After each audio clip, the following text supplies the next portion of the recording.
तो welcome back to my channel. मेरे channel का बहुत स्वागत। आई होप बढ़िया होगा।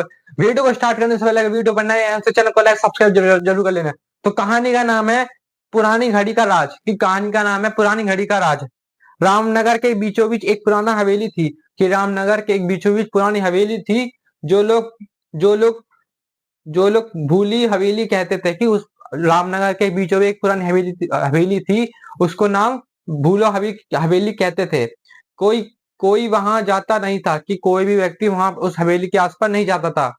क्योंकि कहा जाता था कि आधी रात को वहां दीवारों के बीचों बीच घड़ी की टिक टिक सुनाई देती है। कि कोई भी रात को उस हवेली के आसपास नहीं जाता था क्योंकि उसके बीचों बीच जो दीवार थी उनकी टिक टिक घड़ी की आवाज की सुनाई देती थी। जबकि हवेली में कोई घड़ी नहीं थी।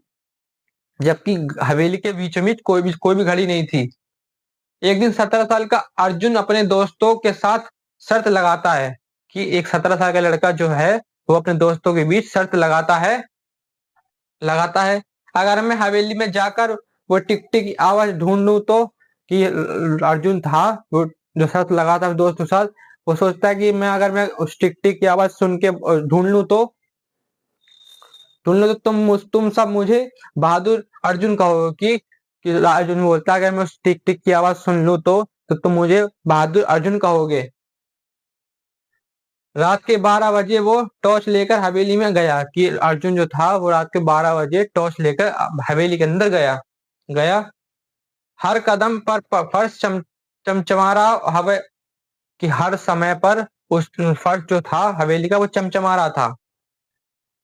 हवा सीटी बजा रही थी। कि हवा जो थी वो सीटी बजा रही थी। फिर अचानक उसे सचमुच टिक टिक की आवाज आई। कि अचानक ही उसे सचमुच टिक टिक की आवाज आई। वो आवाज हवेली के ऊपर वाले कमरे से आ रही थी। कि वो आवाज जो थी वो हवेली के एक ऊपर वाले कमरे माले से आ रही थी। कमरे में उसने देखा कि कमरे में अर्जुन ने जाके देखा एक पुरानी लकड़ी की घड़ी जो अपने आप चल रही है। कि एक पुरानी जो लकड़ी की जो घड़ी है वो अपने आप ही चल रही है। घड़ी के पीछे एक पुराना कागज चिपका था। कि घड़ी के पीछे एक पुराना कागज चिपका था जिस पर लिखा था। कि घड़ी के पीछे एक पुराना कागज चिपका था जिसके पीछे लिखा था जो समय को समझेगा वही भविष्य को पाएगा। कि घड़ी के जो पीछे लिखा था कागज में कि जो समय को समझेगा वो भविष्य में पाएगा। अर्जुन ने घड़ी को ध्यान से देखा। घड़ी की सुइयां उल्टी दिशा में घूम रही थी। कि घड़ी की जो सुई थी वो उल्टी डायरेक्शन में घूम रही थी। जैसा ही उसने घड़ी को पलटा दीवार के अंदर एक गुप्त दरवाजा खुला। कि जैसे ही अर्जुन ने दीवार घड़ी के पीछे उसको पलटा उसके आगे एक गुप्त दरवाजा देखा उसने। अंदर एक छोटा कमरा था जिसमें पुराने नक्शे सिक्के और उसके दादा का नाम लिखा था। कि जो उसने जब दरवाजा खोला उसके पीछे लिखा था पुराने कागज में लिखा था कि नक्शा और पुराने सिक्के वगैरह पड़े थे। उसके दादाजी का नाम लिखा था।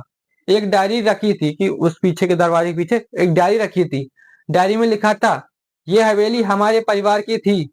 कि जो ये हवेली जो है ये हमारे परिवार की थी और ये घड़ी समय के रहस्य को छुपाती है। कि ये जो घड़ी है वो समय के रहस्य को छुपाती है। इसे समझोगे और तुम अपने अतीत की ताकत को पहचानोगे। कि ये जो ये घड़ी थी वो पीछे वाले टाइम को दिखाती है यानी कि टाइमलाइन दिखाती है पीछे वाला। अपने अतीत में जा सकती है उस टाइम जो घड़ी जो थी। उस दिन के बाद अर्जुन ने इतिहास पढ़ना शुरू किया। कि उस दिन के बाद अर्जुन ने इस घड़ी का इतिहास पढ़ना शुरू किया। पुरानी चीजों को सहजना शुरू किया। पुरानी चीजों को उन्हें एक्सप्लोर करना सीखा अर्जुन ने। और आगे चलकर वह देश का प्रसिद्ध पुरातत्वविद एस्ट्रोलॉजी बना। कि वो पुराने जब उसने सब चीजों की खोज करी तो एस्ट्रोलॉजी बन गया। तो अब अगर आपको इस कहानी में कोई पार्ट अच्छा लगा हो, जोन सा पार्ट आपको अच्छा लगा हो कमेंट अपनी राय बता देना और अपनी वीडियो को लाइक शेयर कर देना। तब तक के लिए वंदे मातरम। बाय।